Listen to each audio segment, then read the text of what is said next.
Hey everybody, I hope you're having a wonderful evening. This is your last call for insight. It is April 8th, 2022, and we are going to have a short discussion in regards to the fundamental problem with being impartial. And this in general is going to be quite an unpopular topic, and it's not really meant to be specifically directed at anyone, even though I have tagged several people. I did tag the Oscars regarding this because I think it can be a very good teachable moment for them. And I also tagged the quartering. Shout out to Jeremy. This video this conclusion that I came on with this topic actually came from watching one of your videos. And if by chance there's any part of this video that you can use for your channel, I give you full permission to use whatever you need. As far as what I wanted to discuss was about the Academy of Motion Pictures and their decision that they had actually just made. So let's go straight to it. According to the New York Post, let me bring up my interaction here. Academy split over confiscating Will Smith's Oscar on decision day. Now again, this was initially supposed to be April 18th when they did that. Because Will had walked away, it becomes even more important, which is why they pushed it up, because it becomes more difficult to get in contact with members who walk away from boards and organizations. We're not going to discuss this so much because even though this topic involves Will Smith is not our key point that we're going to be focusing on. What I want to look at right here is the decision was made earlier this week to expedite the hearing in the wake of Will's resignation, the source explained. And during that call, it was clear that the decision would go to the wire. Now, the problem with this is, again, let's look at this next paragraph. However, after multiple calls with various members and specific governors over the past 10 days, the 54-member jury, which includes 24 women, remains at a 50-50 impasse over the verdict, per the watchdog. Now, there's certain details in this article.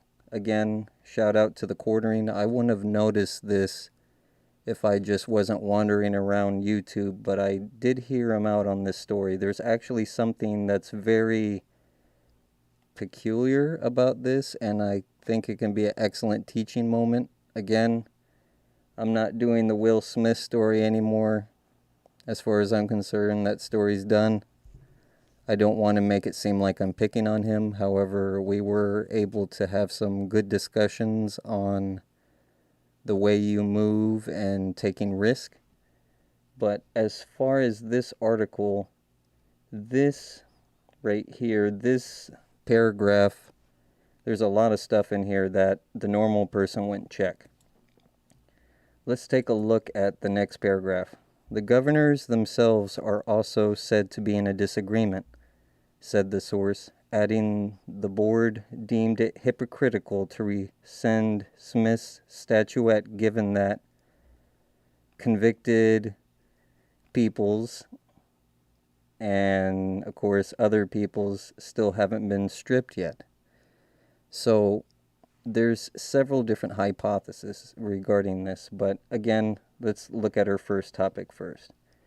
Again, I don't really care regarding their decision on whether or not they're going to strip them, but if they're going to try to resolve some public stuff, I think there's a little bit of shenanigans at work here. So let me bring up this other one, and again, it wasn't OBS friendly for whatever reason, so I'm going to have to show you in a slightly different method.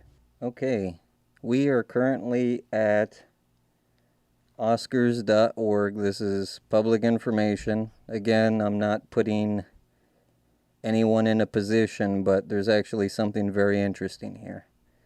Normally, with any board of governors, board of directors, or anything else, we had this discussion also when we were talking about Twitter, but in this case, it's the Academy of Motion Pictures. So, let's take a look. All the individual people who were noted of importance, starting with the president going down. First thing I thought was really strange is there's too many vice presidents.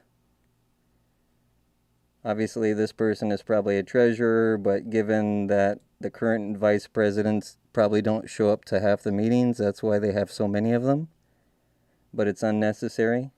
But let's go back to the article and what I wanted to point out. As a 54-member jury, so if I had to guess, given off of this information that we see on their board of directors, they have president, vice president, secretary, vice president, treasurer, a buttload of vice presidents. So let's see, 1, 2, 3, 4, 5, 6, 7, 8, 9, 10, 11. And my wheel's not working. 11, 1, 2, 3. Yeah, there should be 11 there. That's unnecessary, but that's okay. We're going to exclude them. We're going to come back to those people.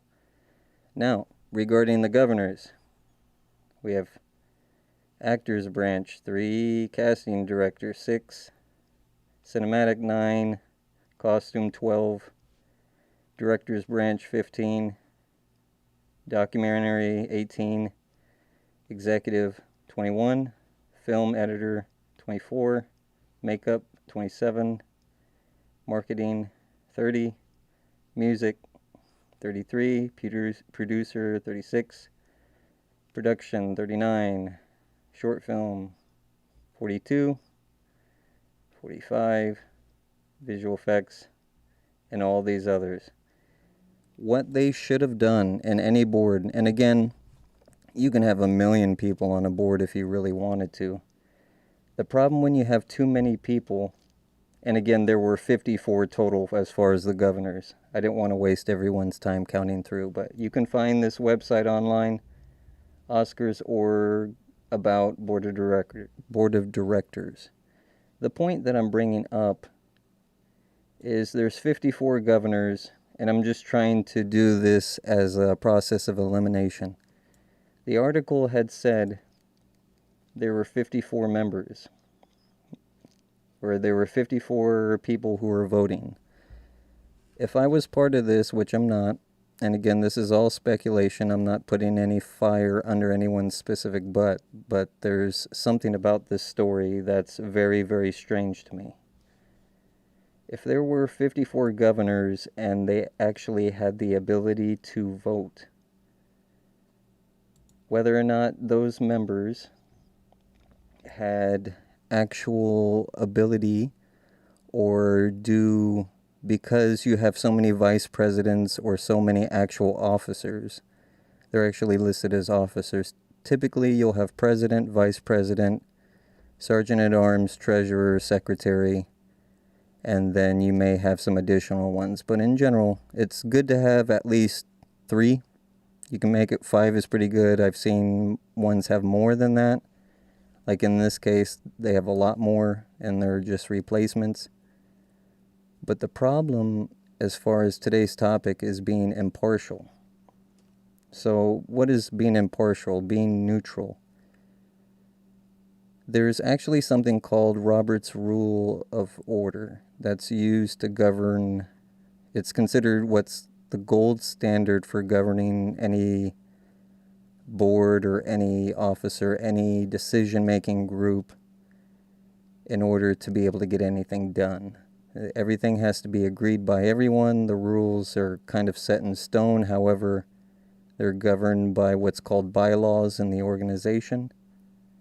And this is where a lot of it comes into problems. So if by chance all those names that we saw, all 54 of those governors could vote, and again, I don't know for 100% certain if those were the 54. Again, we only got the information that we have available.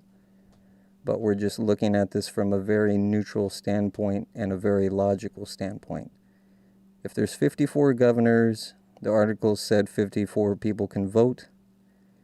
Due to the amount of officers available, I would assume that either the 54 governors voted or out of the 54 governors, whatever officers showed up, plus the governors, which could be possible.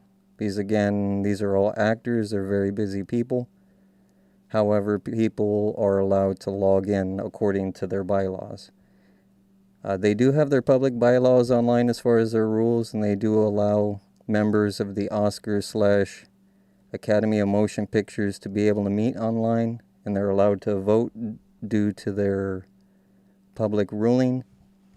However, I've seen some organizations to where they have the public bylaws. However, when it comes to the actual ruling, things get a little bit loosey-goosey, and then that's when stuff gets a little bit shady. But if the 54 members, or the 54 governors were the actual members that could vote, they should do it one of two ways if they follow Robert's Rule of Order. Either the first way, the governors should be able to vote on whatever is being done. And again, the Oscars are so huge, they probably have committees for it. So one of their committees is noted as governors. Or a governor could stand just for the standard member of the organization, and all the other committees that are involved, whether Will Smith was a part of that committee, being the actual Oscar committee who goes to all the special kind of foo-foo special pre-screenings. They do the votes on best actors, best pictures, things like that. That would be another committee. If the governors are doing the vote, this would be the first situation. If the governors were doing the vote, the officers should technically remain impartial. However, I doubt it, just because of the sensitivity of it. Everyone would want to participate. So in the second case, which is governed by Robert's Rule of Orders, should be the president or chair should remain impartial. So if everyone who was in attendance, let's say 54 people were in attendance, or there were 54 members, according to the article, it said 24 of them were women. Now, when I went through and counted, I only counted about 28 women out of the governors, plus whatever was in the prime officer group. So, with that being said, if there was a vote, regardless of who voted, the chair should have remained impartial. And what I mean by that is we're going to break that down into 3 examples. And again, if this is how they decide their house, that's perfectly fine. But this is the problem with impartiality. By the way, this is my new setup. If by chance you like this a little bit better than the suit, let me know. Let me put that. Here we go. So, we have 3 different options here. And again, however they decided to do it, I think is fine. But I think the article was basically what I would like to call a truth sandwich. It's a lie. The top slice of bread is a lie, the middle is the truth, and the bottom piece of bread is a lie. So if a chair, if we're just going to go to the top real quick, can the chair of a meeting vote? Chair of a meeting can absolutely vote. However, they need to be impartial. There's a big issue with that, especially depending upon if it comes on very heated discussions or very heated votes. In this case, it being Will Smith, and we had noticed in the article that the possibility of retracting Smith's statuette and not doing it for these other two guys because of things that they did could cause further problems. That's the first problem. The second problem,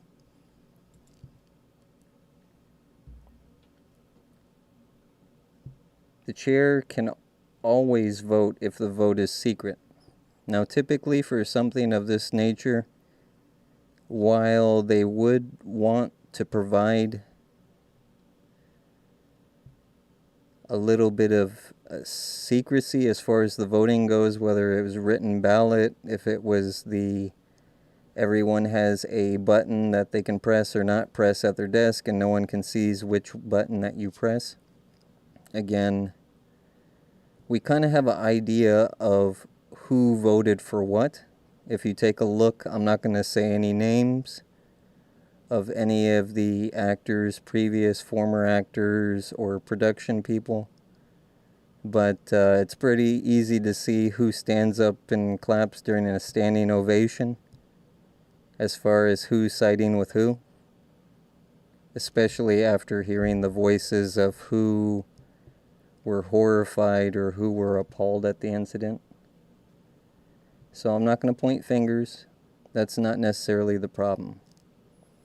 I don't think necessarily the problem of taking Will Smith's statuette away is a problem. The problem is no decision was made, and that's a problem. So let's take a look at these three scenarios. We have example number one. Example number one. Without the chair's vote, there are 50 votes in affirmative and 50 votes in the negative. Unless the chair votes, the motion will not pass. A tied vote on a motion means the motion fails. The chair thinks food is pretty important stuff. Anything to do with kitchens, I'm in, so he votes yes. The new total is 51 in the affirmative and 50 in the negative. Example 2. Without the chair's vote, there are 51 votes in the affirmative and 50 votes in the negative. Unless the chair votes, the motion will definitely pass. The chair thinks, we could really use that money just for a parking lot or anything else. So he votes no. The total votes are now 51 in affirmative and 51 in negative. Because of a tied vote, it's not passing. The motion fails. The third scenario. There are 51 votes in affirmative and 50 votes in the negative. Unless the chair votes, the motion will definitely pass. The chair thinks people might judge me if I vote affirmative and hijack the kitchen's renovation. I'll just be quiet, so he abstains. This means the total votes don't change. There are 51 votes in affirmative and 50 votes in the negative. The motion is adopted. So, the problem is,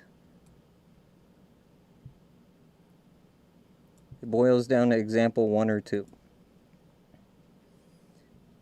Let me rephrase that. The vote was tied by everyone who voted, and the chair abstained. So it was 50-50. The chair decided, I don't want to vote. Again, I kind of have a general idea of the chair or president for the Academy of Motion Pictures, how they voted. I'm not going to say what it was, but it seems relatively obvious. And it ended up in a tie. Or, case number 2. Maybe it was 49 to 50% on to take back the statuette, and the president or chair decided to make a vote and voted for it to be a tie.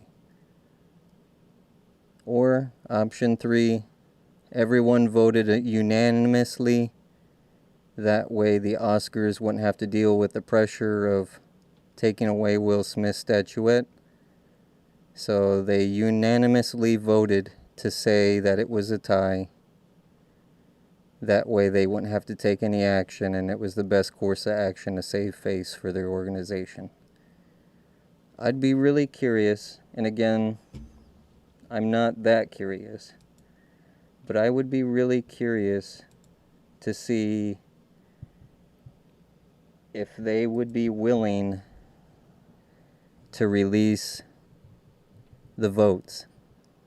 Again, I'm not putting any pressure on them, but ultimately, if they really, really, really wanted this to go away, I'd be curious to see those votes. But that's not the purpose of this stream today. The purpose of this stream is the problem with impartiality, the problem with being partial, the problem with being neutral too much. And again, for those that are in my inner circle, I probably have ADL saying, I appreciate you coming in here, sir. Salute to you. I hope you're doing well. I will send you an email. We have some stuff to discuss, but everything is going okay so far. The problem with being neutral, at one point or another, you have to take a side. And there are so many quotes in regards to that, and some of them hold true, others seem a little bit preachy, and again, there's nothing wrong with being preachy. I think everyone has their communication medium as far as delivering important information, as well as tube is not receiving enough. Sorry about that. A pop-up came up. There's something important as far as your method of delivering information. There are some people that deliver information a very preachy way, and again, there's nothing wrong with that. Shout out to Uncle Stu. He had actually a really good stream the other day that I sat in. It was actually very moving. I actually support him greatly, not only as a content creator, but he seems a very straightforward and down-to-earth person. Shout out to DL Saint, representing not only in the YouTube community as far as telling men how it is, not only in the community as far as, situations in dating, coming up with some very not only honest but very interesting and diverse content. We actually are discussing a collaboration, which will be very interesting to see how that turns out. All's well on your end. Thanks for asking. Yeah, I appreciate it. I hope you're doing well. And I think more than anything regarding this is depending upon what your medium of communication, not only for how you put information out there, but everyone has their preferred method of learning as well. Maybe it isn't the method of, say, for example, if you need to be mentored. In a mentoring position, it seems to work for me better for someone providing guidance, someone that tends to have either more experience or wisdom. That way, if I can ask them perhaps more challenging questions, difficult questions, they have that experience, they have that wisdom to draw upon. It makes it more helpful for me because I not only learn by doing, but I can also try to visualize where that person is coming from their experience. Other people prefer not only just, say if it's from the church, maybe someone that comes from a preaching background such as Uncle Stu, maybe it's a teacher, someone that looks to people who are in a teacher or leadership role. That could be another option. There's different mediums of communication that are not only favorable for people, and that could actually be a conversation for another day, is your preferred learning style. And I think that's one of the things that while schools are meant to have students learn things, students are meant to learn things, but they aren't taught specifically how to learn the best method for them. Now, there's many different learning styles. Again, we won't get into it, but I think for the most part, as far as schools go, they're very notorious for either lecture, which is audio learning, or memorization, solitary, write it down many, many times in order to remember, whether it's by yourself at home or study hall or things like that. We will get into that for another day. But as far as what I want to discuss for today is the fundamental problem with being impartial is at some point you have to be able to make a decision. I think there's many people out there, and again, they're still good people, but many people out there that try to avoid a problem. And shout out to DL Sane on this, because there's many different tangents that we could discuss about this particular topic as far as just being neutral or not taking any action that could be involved with either the manosphere, red pill, blue pill, but we won't necessarily get into that today. There's several quotes as far as the only thing for evil to succeed is for good men to do nothing.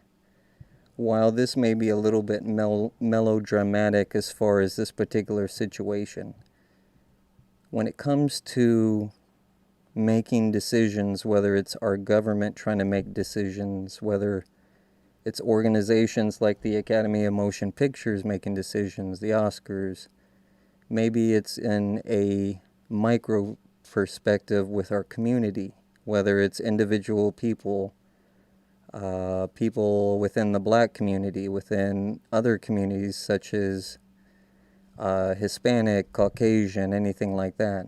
If you're trying to manage things within your own family cell, taking a passive stance is probably one of the worst things that you can potentially do, just because you're not engaged with the actual problem. It's almost like it's being in denial. And while I'm not passing judgment on the Oscars or the Academy of Motion Pictures, whatever they do or decide to do, that's their business. Seems pretty obvious that they don't want to do. They don't want to take Will Smith's statuette, which is fine. We're past that now. You know, there's been plenty of memes out there. There's been plenty other YouTube creators that have pointed, fingers for or against, and that's not necessarily the problem. The problem is, at the end of the day, when you're not watching YouTube, not watching TV, and you're at home alone, or home with your family, wife, loved one, girlfriend, boyfriend, whatever your situation is, and there's actual problems going on, the last thing that you want to do is act like that there's not a problem. I would say there's too many good men out there that have problems that are either in denial about what's going on with the problem, and they're trying to wear the best face. And again, while this does directly, this decision topic that we're discussing today does revolve around one particular man, today's discussion isn't about that man. And while I've made videos about that man in the past, I wish him all the best, and I think he potentially does have the ability to recover. It's going to be work. Rebranding for him is going to definitely be work, and it's not guaranteed. I think his brand, his image definitely took a big hit. He could technically still recover if he really wanted to, as far as, everything going on. He could still make movies. Whether or not his fans would actually go out and see it would be the deciding factor. A lot of what's going on since we deal with a customer-consumer society, we're always looking for something new. So whether good or bad, we're always looking for the new thing, and it's very picky and choosy on what we let go and what we decide to make a stance for. But that's just my 2 cents.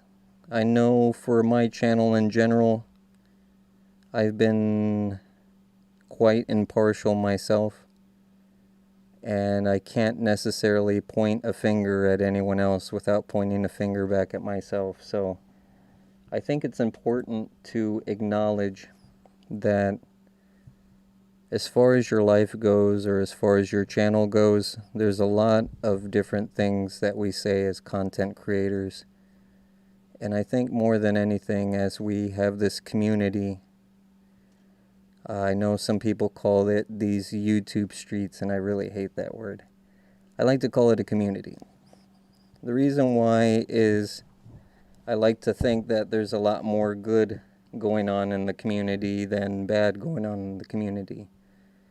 If there was more bad than good, we would call it a war zone, or we just wouldn't go outside, to be perfectly honest. We'd fortify everything, we would stay inside, and we would try our best not to communicate with people. But I like to think of it optimistically, whether it's right or wrong, good or bad. This whole thing going on, being able to meet these new YouTube creators, do collaborations, introduce myself, perhaps take off this mask and let others in. Perhaps one day, I got a lot going on in my life right now, which is why I wear this. It's not necessarily like I have anything to hide, but I'm not quite ready yet.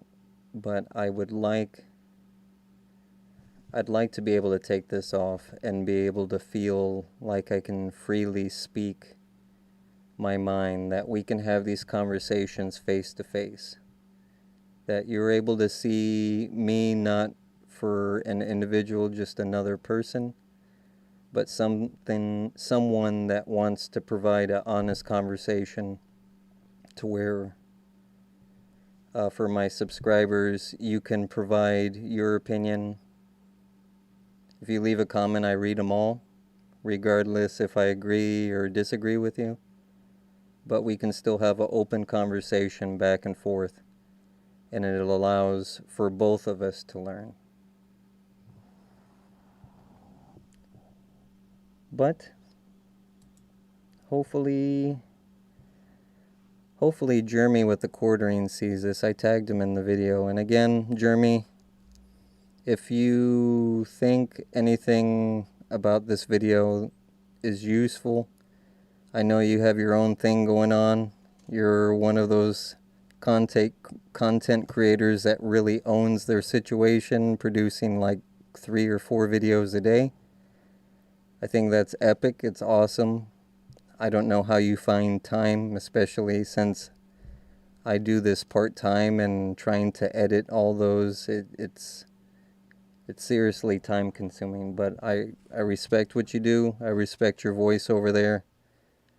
Obviously, with your channel and my channel, our channels aren't for everyone, but still being able to deliver content for what it is, perhaps making it interesting or funny, I think is what it's all about.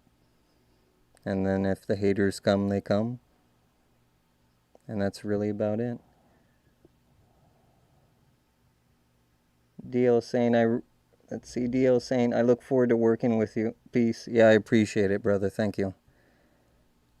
I think we're going to go ahead and end the stream right here. I just wanted to do this very short discussion in regards to impartiality. I know it's been kind of all over the place, but I think the main message that I wanted to get out there got out there. I would honestly like to see how they voted in regards to this, because if they were really amped about making the decision, regardless if it was 49 to 50, 50 to 50, 50 to 49. Well, if it was 50 to 50, then the president or chair could have been the tiebreaker and the decision would have been made. But unfortunately, they were impartial for this, and most likely nothing's going to change from it. But I hope everyone has a wonderful evening. And remember, you're always welcome here. But we sure as hell aren't for everyone. Have a wonderful evening.